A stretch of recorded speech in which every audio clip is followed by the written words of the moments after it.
Assalamu alaikum ve rahmetullahi ve berekatuh. Qadirlik Facebook'taki qarindaşlarım, hammalarınki muşu vaqti ve kelgüsü vaqtları, ahiretlik vaqtları, hamma vaqti hayırlık olsun inşallah. Bugün seyşembe günü, tünügen düşembe, keç olsuma Kur'an sürelerin kimlikindeki 62. sure nazıl buluş tertip boyunca Sure Keyf'deki baş kısmındaki Kur'an'daki surede yani hoş Keyf suresi Kur'an kıssalar bizge zaten ne demekçi degenini dep kelip zaten isimle muhim emas yani kılmışlar yani günah bilen günahkarına ayrış meselesi tarihten sabah kılış meselesi doğruluk toxtulup ötken bugün yine onu devamlı kılımız. Bu ders Facebook Kur'an halkısı Kur'an Sürelerin Kimliki sin dersin. Kur'an Sürelerin Kimliki diyen bu kitap Ustaz Mustafa İslam oğlununki yazıp çıkan kitabı Avqaba vakıf kılıp etken. Bu kitap ne? Bizden kardeşimiz Batur Karakallı kardeşimiz internet insanlar Ender Karakallı kardeşimiz tercüme kılıp çıkan bunu kitabını bastırıp bunda çıktık inşallah resmi neşir tehi beğenmedik tehi çıkamadık eğer şunda halette biz lazım diyenler bağ oldu eğer tehime lazım değil gala bolsa bunu bastırıp köpeytip sizlerge takip etsek buladı. Şunda kılıp bir işini kılmak asan emas. Tercüme kılmak, kitabını bulup yazmak, Kur'an'ı çöngül olmaydı deydiğen şunda kalımızdaki hata düşüncelerini o kurgallarını bozup taşlamak tehimo tez. Bozup taşlayalık Allah inşallah Kur'an'ı kuluğu elip ügengen barlık nesini unutup Allah'ın kelamı boyunca üzünü terbiyeleydi. O çağda aklını, zihnini, kalbini şu Kur'an'a tutu demdi. Şu tutkanlıyken bu Kur'an o insanın bambaşka bir insan çıkıdı inşallah.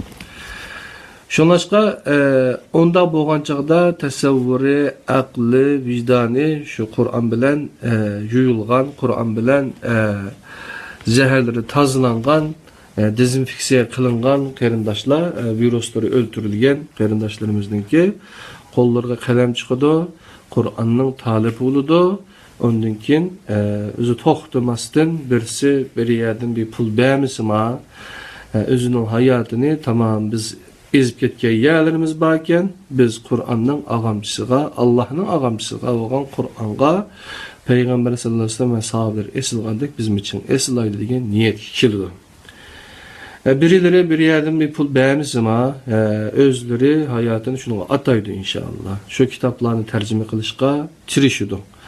Şunu okşaş bizning hayatımızga ta'sir qilgan kitaplar bo'lg'achqa biz sizlar bilan bu kitapni tercüme qilib o'rtoqlashdik. Tor kitap Facebook sayfamızda betimizde sizlar bilan hambehrlandik, o'rtoqlashdik. Aşağıdan tushirib Tor kitap nusxasini ko'rsanglar bo'ladi.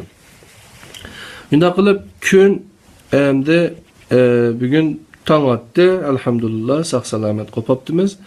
Bunun şükranesini kılış için inşallah dersden aygın davamlaştırırız. Ama tünügen hem de başka bir vaka oldu. Tünügen başı dersinde sözleşti. 8 gece sözledim. Şu çakıca elhamdülillah bugün bir başka bir terör bir faaliyetinin haberini şum haberini anlamayı kopaptımız. Minda bir gün boptu demek istedim. Kurus kubağa çok ağırlıkta Kura halkımız vardı 8'lerin başındaki. Rusya'nın büyük elçisini etip de suikast güçlü diyen haber ağlandı. Şunun bilen Allah vay Türkiye, Rusya, İran, ondan Suriye meselelerinin bu kite Halep'teki qarindaşlarımız emdi tehe bir oruçluk çekilişimi imzalanıp emdi tehe iyadiki xalqning 40 mingdek adam teşhiği çıkarıldı yani 200 ming adam barken buna qanday ola ahvol deb onun bilan Alloh taolo sel ko'nglimiz biraz yerim bo'ldi bu ishlar bağlansırı qaysi yo'lga ketay dedik yeni bir tarafdan inşallah yaxshi yo'lga ketay belki bu suiqasdlar bizni bilish uchun yoki bo'lmasa bu nimani yolg'iz qoldirish uchun bo'layotgan bir suiqasdlar belki de xalqimiz texmi bir-biri bilan texmi hamkorlashish mengishi hatta sirtdagi dushman kuchlarning suiqasdlari barbod bo'lishi mumkin. Inshaalloh ularning o'ylagandek bo'lmas degan bir niyatlar bilan yaxshi umidlar bilan dersimizni boshlab uni davomli nima qilgan bo'ldik, tamom qilgan bo'ldik. Şunu biraz bugün hem de şu biz hem de Kur'an surlarının kimligiyle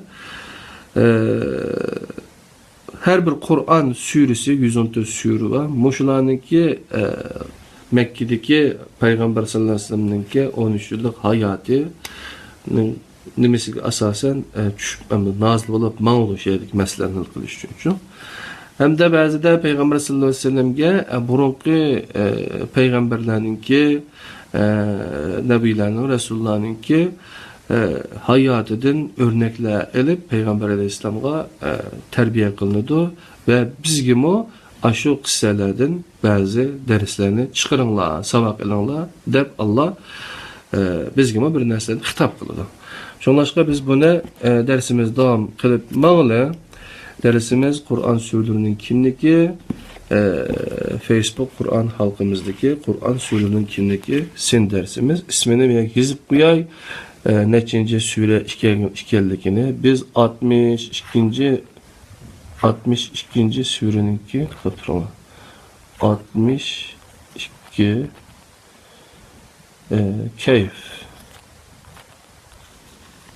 Kehf diyen sure 2'de İnşallah bugün bu sürünü işede tamam kılınız.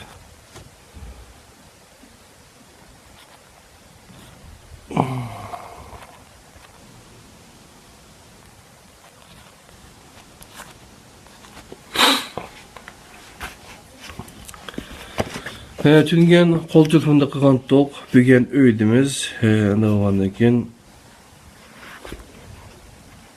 kitapımızdan kılaylık kardeşler.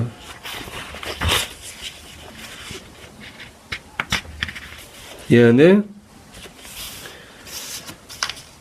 Kur'an surelerdeki kıssaları tamam bizge aşında onunla sabak edişini insanınki kim buluşu mühim emas. Dünyadaki kılıngan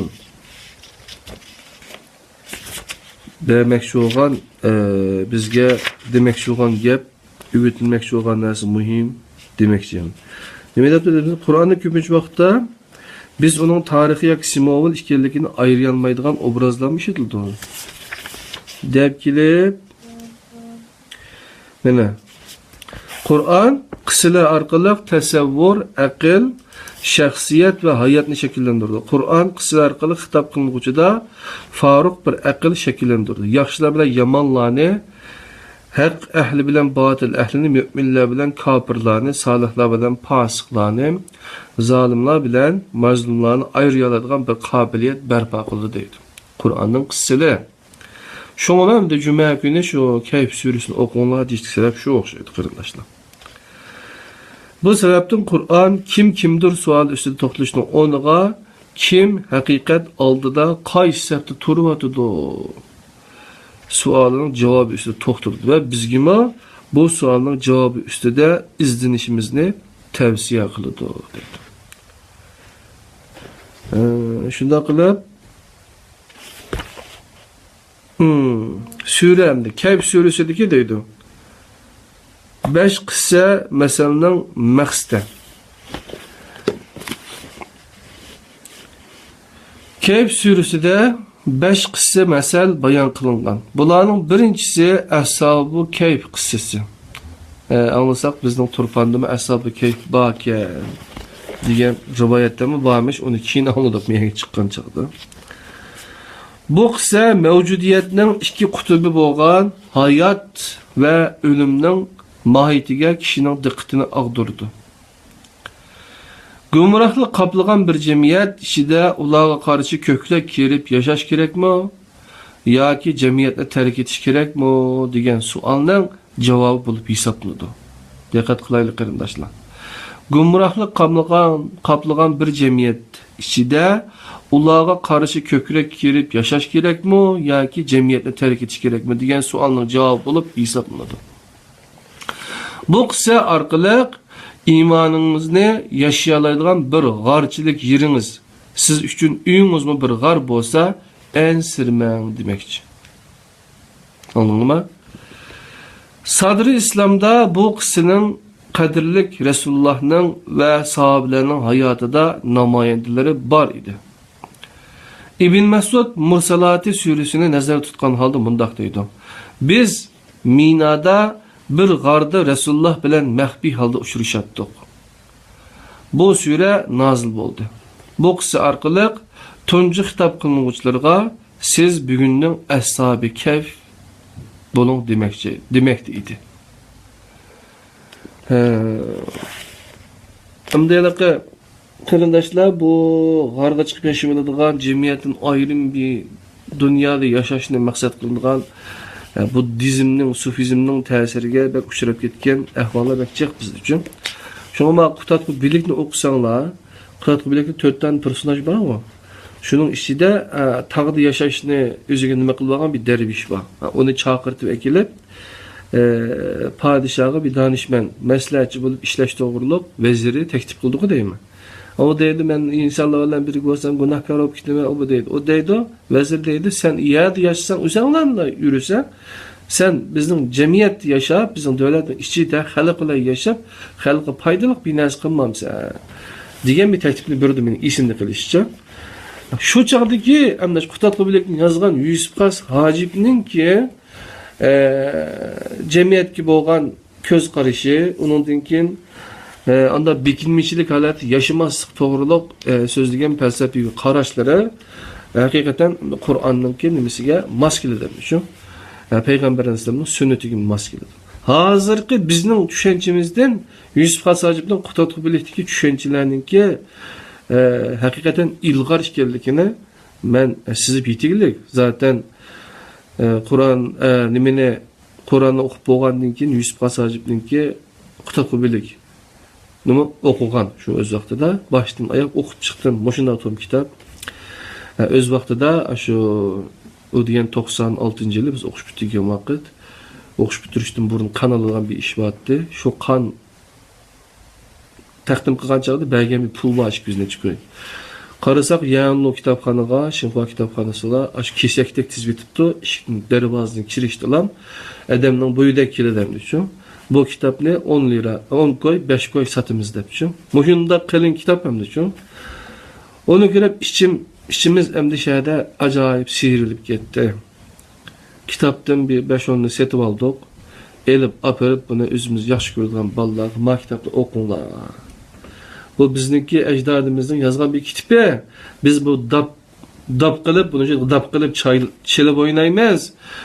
Bizniki dünyaga meşhur Yusuf Qas Hacib dadımızınki, ecdadımızınki mushunda tevarik esirlar Qutatqu bilikdeydigan deymiz, ama bunu okumaymiz. Özümüzdünki tarixiga, özümüzün eserleriga, özümüzün ecdadıga, tarixiga biz sahip çıkmasak bo'lmaydi deb şunun bilan okulumuzki pulga şunu aldık, elip taqattık. Onundan keyin yine bir dostum qattiq ta'sirlanib ketdi, qarqashlik qarindishimda u. Şunun bilan adaş qenimizni setib, aşağıdaki kitapni, Qutatqu bilikni hammasini elib, biz taqtayli boshqalarga qutqizib olaylik dedi. Şunun bilan qansab qilib olsak, qenimizda amidi. Anda ish yo'q, bir qatim aldinglar bo'ldi, şunun qarta pul berdik. Dedi, şunun bilan aşında bir ish bo'lganimiz uchun onu hem de özümüz okugan, okup hem de hazır hem de İrfan şirketi bununki Qutatqu bilikninki nimesini çıkarıp kaptı. Hazır xanzuchisini çıkıptı. Mene Uygurcasını şunda yaxshi anlasanglar buludu. Bütkül Qutatqu bilikni anlash uchun belki 7 saat vaqt ketishi mumkin qarindoshlar. Bekçek vaqt ketmeydi onun uchun. Şunlaşqa tavsiya qilaman. Burunqi ecdatlarimizin Qutatqu bilikdiki ko'z qarashlar Qur'onga texmo hozir qaragancha hali uygun.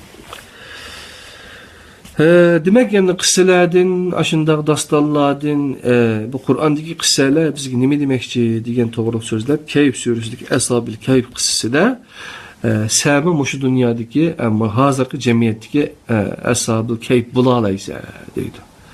Yani o'zing dadil, o'zingning hayotini Qur'onga tushirib, Payg'ambar alayhisolamning sunnatiga tushgan holatda yashay olaysa, oilangni ashundaq bir parcha qila olaysa demoqchi debdi. Endi ikki bog' egisi haqidagi masalalar qissalardan farqli bo'lib,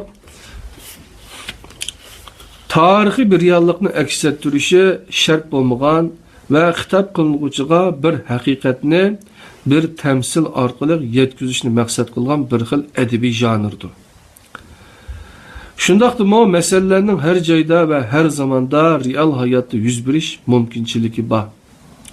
İki bog' egisi masalan mol mulkni mulkiyatmi yoki omonatmi deb bilish kerakmi degan tushuncha bilan munosabatlik bir ogohlantirish va nasihatni o'ziga mujassamlashtirgan bo'lib, boylik bilan yo'qsullikning mohiyatiga kishining nazari og'dirildi. Masalda ikki bosh qahramon bor bo'lib, har biriga bir bog' baxsh etilgan. Lekin bu kishilardan birisi o'ziga imtihon qilib omonat berilgan bu mulkni mulkiyat, ya'ni o'ziga tava deb o'ylab qolgan va mulk bilan Alloh orasidagi munosabatni uzib tashlagan. Bu munosabat uzib tashlanguncha mulk uning meli edi. Ammo bu munosabat uzib tashlangandan keyin u kishi mulkining meliga aylanib qoldi. Melining meliga aylandi degan. Mana bu pozitsiya bunun ifadesidir. Bismillahirrahmanirrahim. Ve kana lahu samarun faqala lisahibihi ve huve yuhaviruhu ana akseru minke malen ve a'azzu nafaran. Sadakallahu aleyhi. O buradariga faxrlanib, men sendim bay. Adamlarım, yani hizmetçilerim, balalarım, yardımcılarım seninkinin köp dedi. Yani bu gap adette buluduğu hem de ayetning şahidi bilen bu düşünce birovning öz üzüge qilgan eng cho'ng yomonligidir. Çünkü mulk uning minadigan ulug' ekan, hamda onun aksice mülkning ulug'iga aylanib qolgan edi. Onun dimi battar bo'lg'ini o'ziga mulkining birilishi Allohning yaxshi ko'radigan bandisi bo'lganligi uchun deb tushungan edi. Yani o'ziga mulkning birilishi Allohning yaxshi ko'radigan bandisi uchun bandisman deb mana tushungan edi.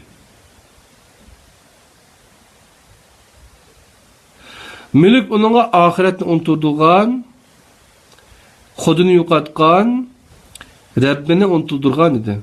Meseldeki yaxshi kishi onunla mundaq deydi. Bismillahirrahmanirrahim. Qala lahu sahibuhu ve huve yuhaviruhu akafarta billazi khalaqaka min turabin thumma min nutfatin ثم سواك رجلا لكن هو الله ربي ولا أشرك بربي أحدا. صدق الله العظيم. Onunla mümin buradiri münazirleşken halde etti. Seni aslida tuproqdan, andin abi manidin yaratıp, andin seni yaratılış maqsadiga mos holda qobiliyatga ega qilib, Ravrus insan qilgan zotni inkor qilamsan. Halbuki men Rabbim bo'lgan bu Allohni e'tirof qilaman. U Allohni e'tirof qilaman. Her narsa uning in'omidir. Menga ne'matlar bergan Rabbimga hech ahadini sherik keltirmayman. Bu oyatdan keyin oyatlarda mulki az, ammo imani ve shaxsiyati kuchli. Mulki az, ammo imani ve shaxsiyati soz bo'lgan kishi mulk bilan ko'ranglab ketgan kishiga nasihat qiladi. Lekin o nasihatga quloq solmaydi. Oqibatda barliq mulkidan ayrilib qoladi. Etrafida Allohdan g'ayri qolmaydi. İnsonga haqiqiy yor va yordamchining faqat Alloh ekanligini ana shu vaqtda tushunib yetadi. Bu masaladan keyin kelgan bilakda masalaning maqsadini bayon qilgan tuvandagi oyat kelgan. Bismillahirrahmanirrahim. El-malu vel-benun zinetun hayatid dünya vel-baqiyatus salihatu hayrun indah sadakallahu aleyhi. Mallar ve balılar dünya tirikçiliginin zinnetidir. Baqi qiladigan yaxshi amallarning savobi Rabbingning nazarida texmo yaxshidir. Ümid texmo cho'qdir. Mallar ve balılar dünya tirikçiliginin zinnetidir. Baqi qiladigan yaxshi amallarning savobi Rabbingning nazarida texmo yaxshidir. Ümid texmo çoğdur. Yani mal ve dünya, hotun, öy varan dünyanın zinneti dedi. Bu degen gap, ola fitne, ola boğumusu buludu, o bu da ulan öşkürülgan, ya koymasa ulanı bir xil fitne depelik bir xil bizim kanalımızda hata şunagan fitneler var o. Aşın dep qarab, ulağa nime qılmaydıgan, yaxşı qarımaydıgan, ya koymasa kolumuzu aks ittirdigan amanda bir işli var. Yani mal dünya bu qalsa bizni buzub etdi deb şu. Onda demeyelik Allah subhanahu taala. Bu dünyanın zinneti deylik. Şunday ya? Ama baqi qalgan yaxshi amallarning savobi Rabbning nazarida texmi yaxshidir deydi. Şungalıqı pul tepkelsem pul meni buzib etdi o. Ya ko'masa ayollar ko'proq shunda o'ylaydi, ayrim bekchek pul tepkelse buzilib ketdi. Xotindan manchin elib olibdi deb o'yladigan ishlar jiqqamdi-chu. Hamda hozirgi ep birdikan qo'y o'zlari. Şunlaşqa hamda mal dünya qarashi ini qilish kerak. Mushu so'radima, mana mushu masaldima, masaldima mulk insonniki mulk tasavvuri, mulk ko'z qarashi to'g'ri bo'lmashqa iqtisodiy, ekonomiy, tijorat, iqtisodiy ko'z qarash to'g'ri bo'lmashqa birisi biz islom dinida mulkni, ya'ni bizga tava bo'lgan, ya'ni narsa aslida Allohning bizga bergan bir amonati. Biz aşı üzümüz iki bo'lgan shu narsalarni bizga berilgan shu narsa ne'mat ko'z qarashida qarab, buni amonat deb bilib, amonatni joyida isrof qilmasdan ailemizga ishlatishga tegishli ko'rsatilgan yerlarga ishlatib, uning sadiqasini berib, uning zakatini o'tab degandek shu. Bunda qilmasak, undan keyin bu bizga fitna bo'lmaydi. Biz uning meliga aylanib qolmaymiz. Şuna o mal bizde bir amanet deyin göz qaraşma. Hem de kapitalizmnikide o mal senin dersen. Sen aşağı iyi oluşun gerek, mal hem bilin kapital bek mühim nerse deydi. Ondan keyin sosyalizmde, komünizmde mal ortak bir nerse. Bu şahski terör emez, bu devletinin yakılması, umumның bir nerse buluş gerek de qaraydı. O hata. Şuna hem de bu biz onun umumның emez, bu Allah'ın meli, fakat bizge amanet berilgan deb qaraymiz. Bu qarash bo'yicha undan keyin eng esil bo'lgan iqtisodiy sistem aslida islom sistemisi. Buni Qur'onni o'qisak, nurg'un yerda yetimlarning 5-ni silamamizlar, to'y qilmagan bo'lsa to'yini qilib qo'yinglar. Shunami ya, bu cho'ng ishlar. Bir odam bir hayotida to'y qilish uchun ishlaydigan yoki bo'lmasa jabha tortadigan ishlar yo'q. Pul topolmasam to'y qilolmayman deydigan yoki bo'lmasa nashayn ishlarni qilib hayotini o'tkazadigan nurg'un yoshlarimiz bor edi. Bu ishlarning hammasi pul bilan bo'ladi. Shunga pulni biz qanday qildik-ekanmiz? Pulni o'zaro aramizda taqsimlashdik ekanmiz. Men o'rgangan shu nima Abdulaziz Bayındır hocamdan ait yaxshi tushundirdi. İqtisod, ekonomi, pul qanday bir narsa desa, o adamdan qiyniga o'xshaydi deydi. Jasad. Jasadda qon bo'lmasa, bu asosda bu ölüdü, şundan ya. Eğer o kan deydi, bir yere topluşup lan, yürüşmey, bir adamdan kuldulam ya koymuşçu, ayna topluşu varsa, o ahırı zehirge ölünü deydi. O, eğer o kan ravan menep, o bir adamdan kuldu tutmay, o bankıga üsümüşüm berip lan, üsümüne haclap emez, özüra qarı sorluq Allah'a biripço, özüra yardımlaşıp onun iqtisad yaxşılansa, onu qaytırıp berse, sen onu başqalarına bersen, onu birdiğen bolsa, ama indi aylansa, ondaki bir yaxşı bir cemiyet, bu adamın vücudu oxşaş, yaxşı bir cemiyet buludu. Şunun kan oxşay deydi. Bu toğırlıq təfsirliyini kim özellikle materyal kürbasağından buludu, derslerini anlasağından buludu. Yani bunda bək yaxşı bir göz qaraş. Onun için bu malının melğaynıp qalish, bu bək şatak işimiz şu. Birilmeslik, nimeden buldu işte malının melğaynıp qağalıp şu. O deginimiz, bana birinler deginim emas. O deginim de Allah biril degenlik üçün, bireleydiğen bir yakiliş üçün aldı bilen göz qaraşını inik qilish gerek. Göz qaraş, eğer mal, iqtisadi göz qaraşımız toğru bağmay qalsa, biz ahire birenmeydiğen melimizden melğaynıp qağımız şu. Bir gün kiloda hemme nersinin hesabı elinudi. Her kişinin hayat filmi özüge körüstüldü. Hayat filmini körgen kişi, vay bizden halimizga, bu nama amalga çoğun küçük işlerinin hemmisi hatırınıttığı deydi. Bu hatire şunda bir hatır bulup, kalipten bulan puşaklarını ötkenlerini koymay hatırlaydı. Bunun nima üçün bayan qılğanlığını Ashab-ı Kehf qissasi bilen bay yoksul mesele arasında orun algan bu ayetten bilaleymiz. Bismillahirrahmanirrahim. Ben Arapçasını okumay. Rabbinin razılığını gözlep, etdigen akşamda onun ibadet kıldığAllah bilen birge semmu sabır qılın. Hayati dünyanın zibu zinnetini de ulanı közge ilmay kalmagın. Nefsi haişinin kendine girip, her işta haddidin aşqanlık üçün, akıl yürgüzdiğen, kalbi zikrimizden gaflette kaldırgan kişilerge ergeçmek.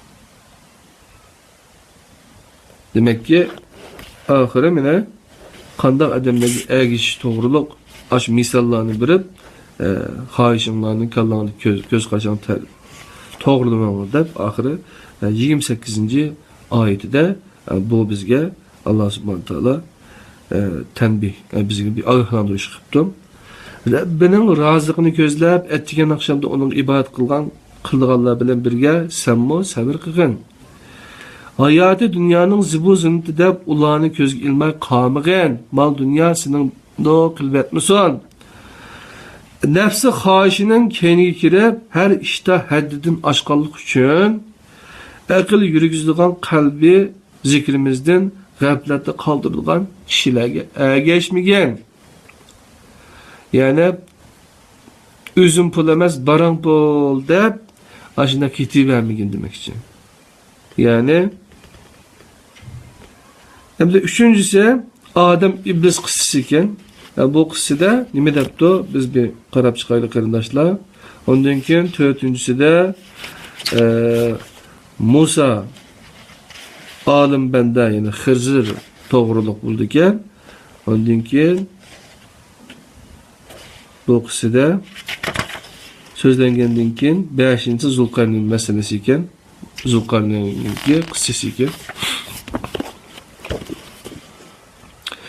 Kehf suresinin 3. kıssası bolgan Adem İblis kıssası yaxşı ve yaman arasındaki mahiyetlik farkısına toxtalgan.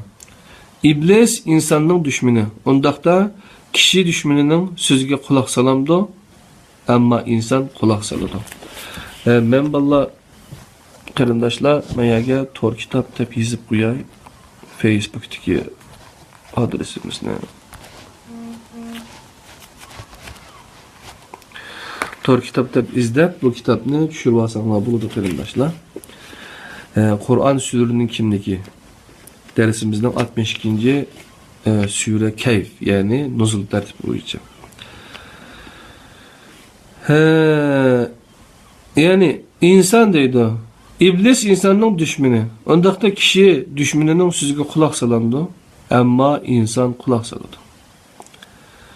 Düşmeni kişiga yaxshi nasihat beramdi. İblis insonni hamisha ozdirish uchun harakat qiladi. İblisning insonning yaxshiligini o'ylashini tasavvur qilg'ilim bo'lmaydi. Va iblisning insonga qilgan eng cho'ng dushmanligi insonning haqiqat tushunchisini buzg'unlikqa uchratishi, insonni o'ziga va Rabbiga qarata yatlashtirishidir. Shundoq turibmi, shaytonni do'st tutishning qabul qilgan bir izohati bormi? Balkim bundoq izohlanishi mumkin. Agar shayton insonni ozdirgan bo'lsa, uning bir kuchi bor demakdir. Kuchi cho'ng bo'lganga yaqinlashsam, uning kuchidan foydalanaman. Buningga o'xshash har xil qayib ketishni vahiy Allohni qo'yib, shaytonni jon do'st qilib olish deb bayon qilmoqda. Bunun asasen şeytanın yoludan menişini, onu Allah'a şerik koşuşunun bir türü dep qaralgan. Mana bu ayet Bismillahirrahmanirrahim. Ma ashhadtuhum khalqas samawati vel ardı ve la khalqa anfusihim ve ma kuntu muttahizel muzillina azuda. Sadakallahu aleyhi. Ular, yani şeytanlarga asmanlarının ve ziminin yaratılışını mı, ularının özlerinin yaratılışını mı körsetkinim, şahit kılgınım yok. Hem de ben bu azdurguçularını yardımcı kılıp ağınım yok. Depti. Hem de 4.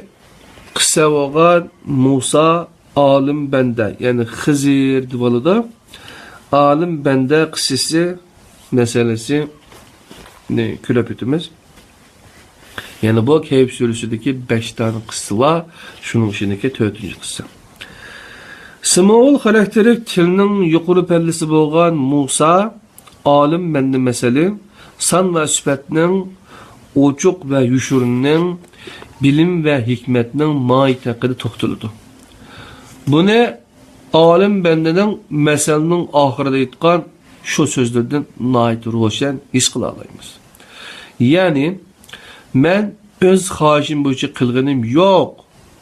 Sen sabr taqat qilib turolmagan narsalarning haqiqati ana shu. Bu bayanlarını bir mesele emas, belki köpçülük birlik kelgende qissa deb qarashqım buludu. Eğer bundaq bolganda vaqalarning izohatining ochqichi bularning hammasini öz qarori bilan qilmadim cümlesidir. Yani o'ttirida beşeri irade ve aql ishitilmagan. Alim bendening bir farishta bo'lishi mumkin. Hatta qissada irade ishitilmaganligi bayon qilinganligiga qaraganda alim bendini farishta deb ta'bir berish texmo to'g'ri bo'ladi. Bu qissa masal 3 qirliq aynak o'xshaydigan bo'lib, har qiridan har biri farqli bir qahramonni ve farqli bir zamonni ko'rsatmoqda. Birinchi qissa, yani masalning alim bendini ko'rsatgan yuzi bo'lib, 82. ayette ko'rsatgandek, o qilganlarning hammasini öz iradesi bilan qilmagan bo'lib, o'ziga qildirilgan bir xodimdir. Eğer hakikat muşu bo'lsa, o qilganlarini javobgar emas. Allah Hazreti Musa'ga bir ders bermoqchi bo'lgan. Nima uchun muşuda bir ders? Sualının cevabını Bani İsrail menbelerinden nakl kılınan rivayetler yardım bilen tapalışımız mümkün. Bu dünyada mendimi öte alim bağımı diyen sualga verilgen bir ilahi cevaptır. Musa onu kelime ifadeleyen mana boyunca muallim de bilgen ve ilmini öğütüşünü arzu kılan. İkinci, kısa meselenin Hazreti Musa'nı körsetken yüzü bulup, kıssa meselede bayan kılıngan bendelerimizden bir bende, yani Hazreti Musa'nın del özüdür. Bir bende öldürgen bala, Musa sahberlik bilen öldürüp koygan Kıpti yigit idi. Zalim padişahdan kurtuluş için teşvik edilen kime Beni İsrail'nin hayat kimisiydi. Zalim padişah ulanı yo'q etmekçi bo'lgan Firavun idi. Mehman dost bo'lmagan qavmning o'rilib şey deb qolgan temini o'ngshab qo'yish Musa shahzoda bo'lib yillarcha xizmat qilgan Misr davlati edi. Musa bin İmran sarayda bir shahzoda bo'lib cho'ng bo'lgan, sarkarlik darajasiga yuqori o'rlagan va Habash yurishiga qo'mondonlik qilib, qobiliyatini namoyon qilgan edi. 3. Qissa məsələnin vəhiyinin tuncu xitab qılınğıcısı bolğan Rasulullohga qaratilgan yüzü bo'lib, o'ldirilgan bala pil vaqasidan keyin baxti ichilgan Qurayshning rayonda texi pishib bitilmagan boshqa qavmlar orasidagi utuq edi. Teşviklegen kime Mekke'nin ticaret kimisi bo'lib, Rasulullah bu kimiga ko'rinishda ziyon yetkazayotgan edi. Haqiqatda bo'lsa, kimini shaytonning changilidan qutqazgan edi. Mehmondo'st bo'lmagan qavmning o'ngshab qo'yilgan temi Rasulullohga va mo'minlarga qattiq qo'l muomala qilgan, zulm qilgan Makkaliklarga Xaybar fathidan keyin Rasululloh qilgan moddiy va iqtisodiy yordamlar edi. Endi 5-qissa Zulqarnayn mesele. Yani surenin 5-qissa mesele bo'lgan Zulqarnayn mesele, yani sure degende Kehf suresi. Maddi iqtidar ma'naviy bilim munosabatinin ve yerlik dünya xarakterlik munosabatning muvozanatining qimmatini ko'rsatdi. Local and global degandek. Tuvandagi 2 oyat bu masalaning ana temasini bayon qilgan. Bismillahirrahmanirrahim. İnna mekkenna lehu fil arzi ve ateynahu min kulli şeyin sebeba feetba'a sebeba. Sadakallahu aleyhi. Onun hükümranlık için biz ziminde onunla layık bir şerait yaratıp berdik ve onunla şeylerinin kanuniyetiga mas aldı hizmet kıldıgan vasıtalarının ilmini berdik. Onu özünü məqsədiga yetkizdigan bir vasıtaga müraciət qıldı. Məsəldə, dünyavi hakimiyetini ifadələgən hüküm bilen ilim ve bilimni ifadələgən hikmetni bir yerge cem qılğanda qandaq boludu degan sualga cevap verilgan. Oturga Zulqarnayn qo'sh qanotliq deb atashga loyiq bo'lgan bir qobiliyatlik hukmdor chiqdi. Mana bu Zulqarnayn qo'sh minguz, 2 davr, 2 alomat egisi bo'lishdi. Bu sura qissa va masalalar bilan mavjudiyatning qo'sh liniyalik tabiati ve karma-karşı kutuplarının bir-biriga hamrohligi haqiqatiga kishining nazarini og'dirishni maqsad qiladi. Bu orqali insonda shaylarning qo'sh liniyalik tarafining borligini nazardan soqit qilmaydigan mo'datil bir tushuncha barpo qilishni maqsad qiladi. Qissa masalalardan keyin kelgan bilak qiyomatning dahshatli bir sahnasini tasvirlagan holda boshlandi. Bu oyat orqali barliq qissa va masalalarni bayon qilish maqsadining insonni qilmishlarining huddusidan chiqaradigan bir mas'uliyat tuyg'usiga ega qilish ekanligi bayon qildi. Hisobini berolmaydigan bir hayotni beshidan o'tkazganlarning asosliq masalasi hisob beradigan bir kunning keldiganligiga ishonmaslik edi. Yani hisobini berolmaydigan yashayotganlarning asosliq xatoligi neda desa, bu oyat orqali barliq qissa masalani bayon qilish maqsadining insonni qilmishlarining huddusidan chiqaradigan bir mas'uliyat tuyg'usiga ega qilish ekanligini bayon qildi. Hisobni berolmaydigan bir hayotni beshidan o'tkazganlarning asosliq masalasi hisob beradigan kunning keldiganligiga ishonmaslik. Yani parixo'rlar, jazixo'rlar, qimavozlar, o'g'rilar, qapqaşlar, şundam ya? Müşunda dinni suiistemal qıladigan yoki insonlarning nimesini suiistemal qiladiganlarniki hammasininki zodi qashu hisob oxiratda hisob degan bir tushunchaninki yo'qligida yoki bo'lmasa bo'lsin uning ishonmaganligi yoki yashamaganligi hayotida demakchi. Surining qissa masalalarining orqasidan kelgan 99-108 oyatgacha bo'lgan bilakning faqat qaytadan tirilish haqidagi bayonlarga ayrilganligining sababi mo dal bu bo'lsa kerak. Qaytadan tirilish bor. Hisob kuni bor. Bir hisob bilasiz. Ma dunyoda yashagan chaqda tuzuk yasha. Kamera qarab turmasimi, Alloh qarab turdi. Her zaman diqqat qiling. Demakchi-da. Surining oxiridan sanalgan 2-oyati Qur'onning eng sarxil oyatlaridan biri bo'lib, Rabbimizning kalom boyligining qanday ekanligini bayon qiladi. Bismillahirrahmanirrahim. Qul law kana al-bahru midadan li kalimati rabbi lanafidha al-bahru qabla an تنفد كلمات ربي ولو جئنا بمثله مددا. صدق الله العظيم. Aytqin ki Rabbimning sözlerini yazış üçün eğer deniz siyah bolgan bolsa, yani onun bir mislini keltirgen bolsan, yanıla Rabbimning sözleri tügümey turup denizler çokum tügep ketken, kurup ketken bo'ladi.